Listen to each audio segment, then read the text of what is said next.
Mga kabukid, isang ginagawa ko po ngayon ay extension po ng ating kulungan ng itik. Para po ito doon sa ating additional na pinapipisang mga itlog ng itik. At kasi kapag nilipat ko dito, hindi ko sila pwedeng ipagsama doon sa mga nasa loob dahil nga adult po yun nandun eh. Kaya dito na lang muna sila sa labas.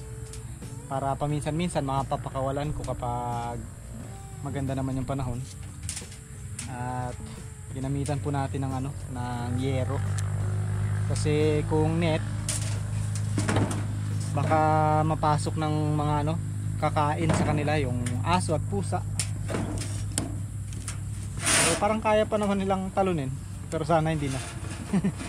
Ano na lang tayo dito, dasal. Dasal na lang kung sana hindi pasukin. Mga lumang yero lang po ito na dating bubong namin. Sayang din naman.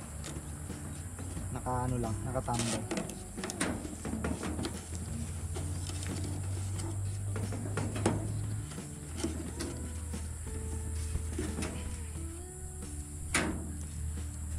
Habang si Mama B po doon ay nagpipitas ng ating mga sitaw. Dahil marami na ngayon mga kabukids. Dumadami na yung bunga ng sitaw. Mamaya sigurong gabi, yan na rin lang ang ulam natin. Adobohin natin. Tapos, lagyan natin ng, kung may mabibili tayong taba ng baboy. Kanina may naririnig akong baboy eh. Baka pwede tayo makamot. Gayat lang tayo. Oo, gayat lang tayo. Taba-taba yun.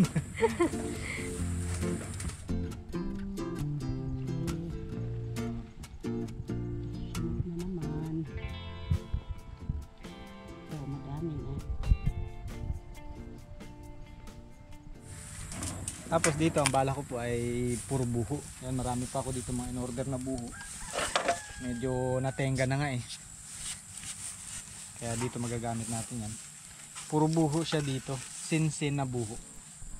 Tapos kasi ang reason natin dyan ay kapag hapon na po, dito yung araw, yung buho magiging silbing nila, lilim. So magkakaroon sila ng additional na lilim. Tapos may bubong din doon. So yun, para hindi masyadong stress sa init yung ating mga alaga.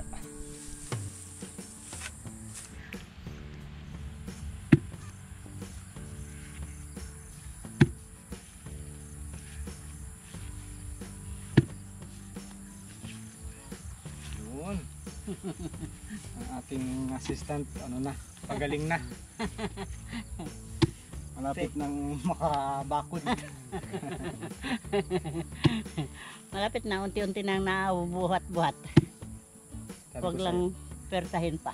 Sabi ko sa'yo na ipit lang yan na ugat. Siguro nga. Pero pag gayan ko, meron pang konti doon nagakunik dito, sa ko dito. Sa tenga ba? Oo. Pag naperta kong biglaan. Baka yan, sinyalis na mabubungol ka. Hindi pa ba? By the way po mga kabukids, sa mga nagtatanong po doon sa ating update ng ating mga pinapipisa, update po natin yan sa susunod kung ano yung mga naging pangyayari doon sa ating mga itlog ng itik. Pero ito, meron na tayong ginagawa. Ibig sabihin, patuloy. Patuloy. Diretso. Patuloy.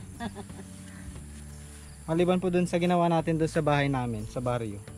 Kasi pag lumalaki na sila, siyempre magsisiksikan. Kaya dito na ang transfer.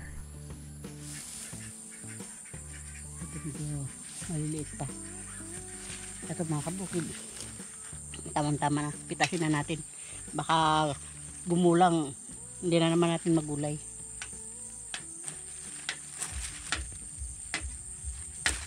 Yan.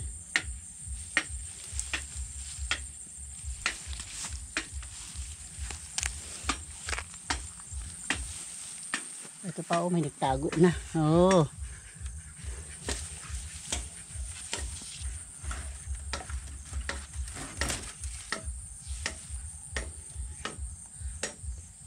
Baka dito may nakatago pa ma.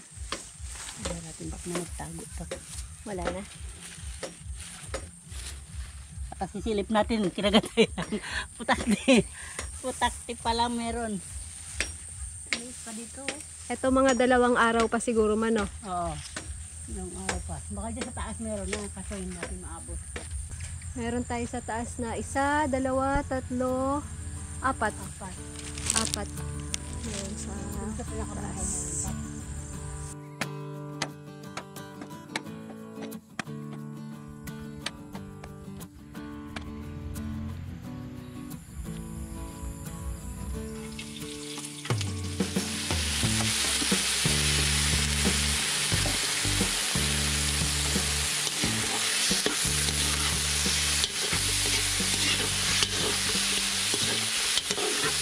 Ayan, konti na lang.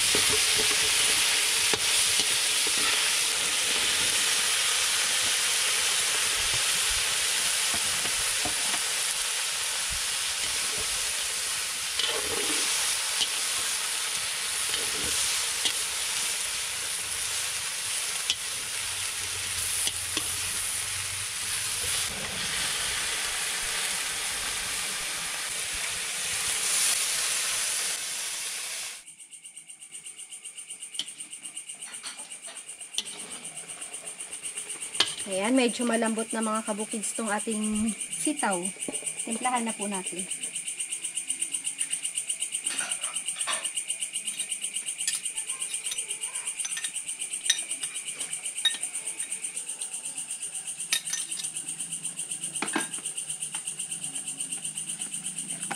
Naglalagay din ako ng konting asukal. Konti lang.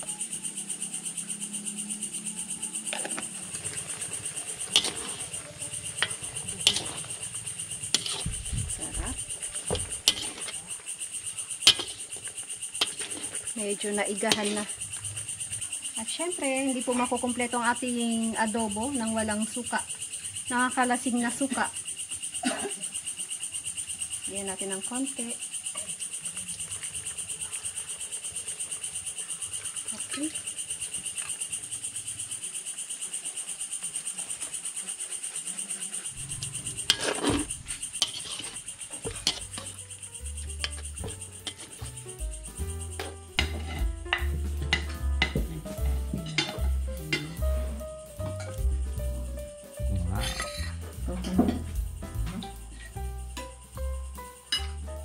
Pati yun nga.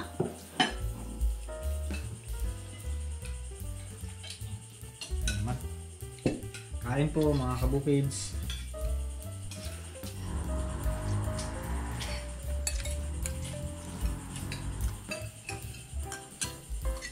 Kain tayo.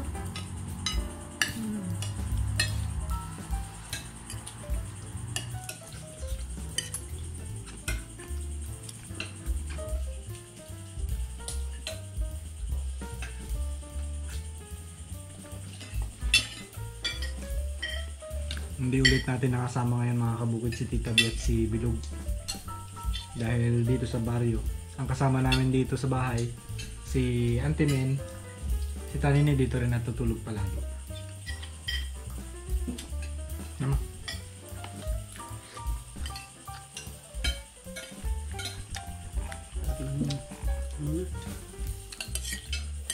Mabuti na lang mawala kang rayuma. Kaya nga eh. Na-enjoy mo ang sitaw. Pag may rayuma, wala. Hindi na ako makakain. Iba pag rayuma, pati laman nagmamaga, di ba? Rayuma ba yun? Arthritis. Arthritis yata, no?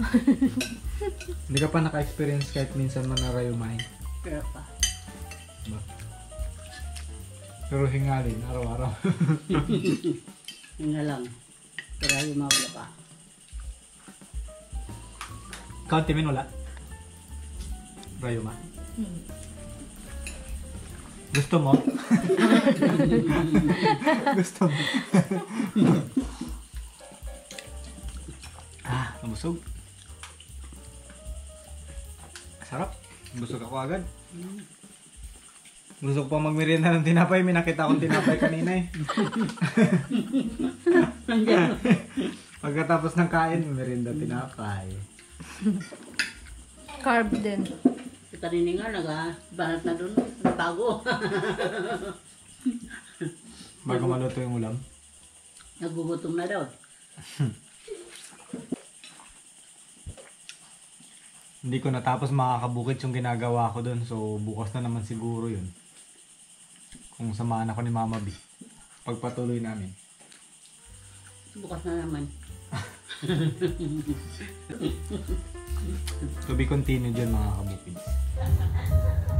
Ganun. Let's go siya. Tama lang doon sa ugali niya. Maldita eh. Patayin daw? Be. Kulang na lang tukuan. Anong tawag ito? Yung walis natin dyan, yung na... Yun, ganda.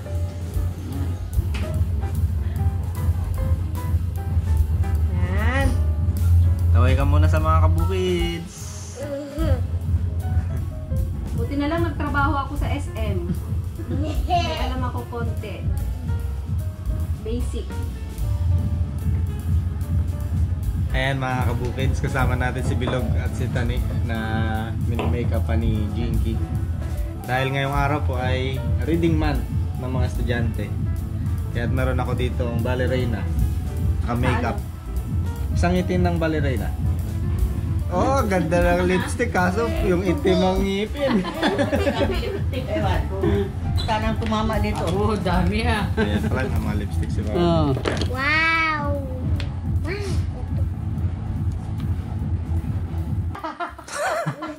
Sabi nung isa, pag naka-lipstick daw siya, nakatilabi niya. Nang bulong pa siya. Hindi sanay. Hindi ka sanay.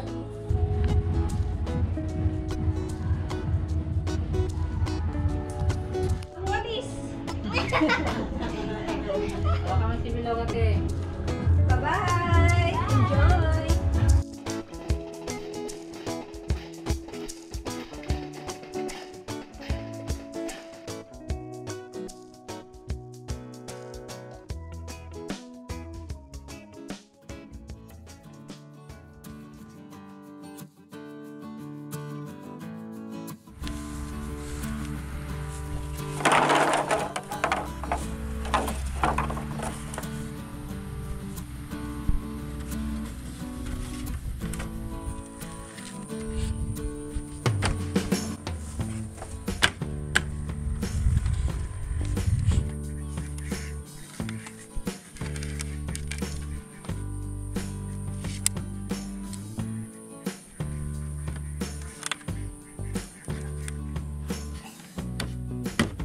Ayan mga kabukids, ito na po yung ating ginagawa kahapon at pinagpatuloy ko ngayon.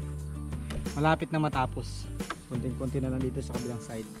Tapos ito, ginagawa lang natin na masinsin hanggat maaari para hindi makapasok po yung ating mga kalaban katulad ng yun nga, pusa at aso.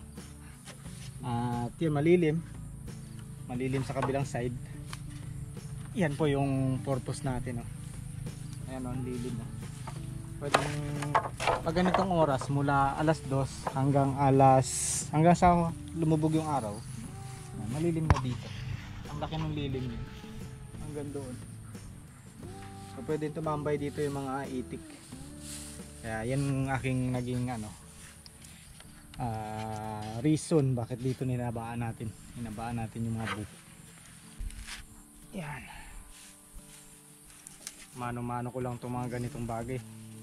Kayang-kaya naman, pero yung pagpuputol ng buho, yan ang medyo mahirap. Pero yung ganitong pagbabakod, madali na lang yan. Master mo na. Hindi pa naman. Pero kaya. Nanalo si Bilog. Maghihintay nga siya ng award niya, ng best costume. Naghintay pa yun. Sabi niya, hindi ako napili. Palda lang yung kanya. Yung sa iba, Pinagandaan. ginastusan. Nag-expect pa eh. May award, meron bang may prize? Wala naman. Parang sash lang. Next year daw, sabi niya, gusto niya manalo. Bawi Reading na lang. kasi mga kabukids eh. reading month ngayon. Sineselebrate. National Oo, Reading Month. National Reading Month. Kaya naka-costume yung mga bata kanina. Binili nga lang sa ukay-ukay yung costume nila eh. Okay na yun. Kasi once ano lang naman eh. Once a day. Ano ba tawag? Once a year. Once a year lang naman gagamitin. Baka nga next year hindi na nila gagamitin yun. Iba naman. Para ano ba? Tipid wa is tipid. Yun. Okay, malalagyan ko pa yan dyan. Ayan, pasilong muna tayo mga kabukids. Unahan ko na yung itik. Bininyagan. Malilim din oh. Oo, ang dilim. Yan, ma-press ko rin. Tayo na muna habang ano pa. Habang wala pa dito kasi pag may itik na dito madugyot na. Ngayon ano pa, madamo. Yan ang maganda kapag buho. Presko siya. Kaya sa yero mga kabukids. Pag yero kasi kahit ganitong oras na mainit pa rin sa kanila eh. Kaya mas okay pa rin. Matibay kaya to? Abo. Tibay ah, konti lang yung yanig. Para akong terorista dito ah. Ganito ang tsura kapag ano, pag matindi ang trabaho mga kabukid. Sobrang init kanina. Oh, Maganda nga yan, di na anohan yung liig mo, na arawan. yung aking kamay, yung uling-uling. Palatandaan daw yan na masipag tayo eh. Ewan lang, kung madugyot lang talaga o masipag. Magkaiba rin kasi yun eh. Kung madugyot ka lang o masipag. Feeling ko masipag naman. Pati nga yung ating mga patola oh, umakyat na dun sa ano, sa bubong ng bahay ng itik. May bunga yan siguro dun sa pinakaibabaw. Doon, maraming bunga doon banda oh. Nasilip mo? Oo. Kaya ako naglagay dyan ng ano, ng patola. Kasi di ba yung patola ang tawag dito? Matakaw sa tubig, di ba? Kaya nilagyan ko dyan. Eh, yung liguan ng itik, araw-araw ko pinapaltan, umaga at hapon. So, natatapon lang. Kaya ang naisip ko, lalagyan ko ng patola. Para libre dilig. O, diba? Aba. Kaya yan, libre gapangan na rin. Hindi ko pa nagagawa kasi yung ano ko dyan, yung goal ko. Dapat dito, ipapapasok ko dito yung patola na yan. Lalagyan ko ng balag. Pinakabubong nito. Oo, pinakalilungan na rin dito ng mga itik na nandito sa labas. Eh, wala pa. Tapusin ko na muna to. Sa mga susunod na, ano guys, ng mga panahon. Panahon na parang ang layo pa eh, no? Na mga araw, siguro magagawa ko na. Ayan nga yung iba oh, nasa lapag. Pero namumunga na yan. Nasa lapag lang. Ang kagandahan kasi sa patola, ang tagal ng buhay niya. So sulit na sulit talaga kung gagawin nating parang pinakabubong. Basta't maganda yung pinagtamnan, maganda yung pag-asikaso ng patola, yung tubig. Lumalaki kasi yung tangkay niya na parang ganyan, no? Ganyan kalaki. Bagin. So ang tagal talaga ng buhay niya. Tapos ang lago, ang haba nung naaabot niya. Kaya ito magiging malilim talaga to. Excited na ako sa vision ko eh. Hindi ko lang alam kung kailan ko magagawa yung vision ko. Pero focus sa vision. Anong tawag doon? Law of attraction. Hindi. Loan of attraction. Loan of attraction. Para magawa mo, mag-loan ka.